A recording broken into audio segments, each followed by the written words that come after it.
My hope is that these pieces do show that they show the strength that we carry as women. I think there's an immense strength when you bring us together, and so StrongHER, just from the minute I was even told about it, it just spoke to me because, again, it represents women, it represents our strength as individuals, but then when you bring us together, it's a whole nother level. And so there was a quote that I read, it's Bloom, the process of becoming, and that just spoke deeply to me because I think as a woman, we're constantly becoming and we're constantly blooming and reblooming as we grow and we learn more about ourselves. What we experience plays a huge part in who we are. Part of my journey over the last few years is I lost my baby brother, and that was life-changing for me. And oddly, through losing him, I'm also finding myself in a strange way. So that's been a big part of it. Right now, my work always changes, but right now I think I'm specifically focused on women because of my own journey.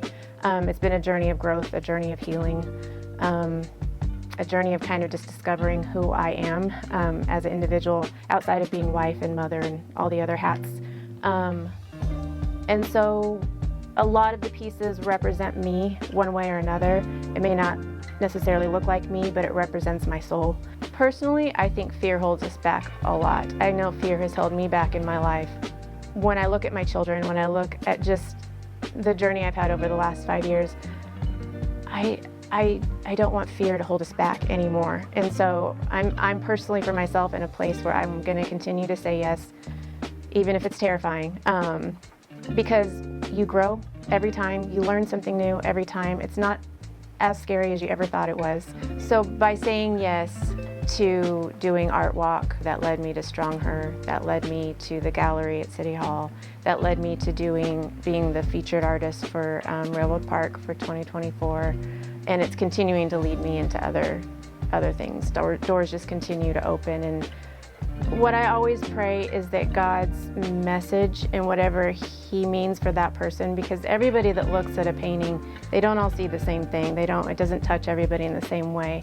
But I think the thing that touches my soul the most is when I get to witness someone encounter one of my paintings and that painting speaks to their soul. That like fills my cup. And that is God, that's not me. And I think that's my hope, is that whatever the message is that God has for that person, that it's able to flow through what I create.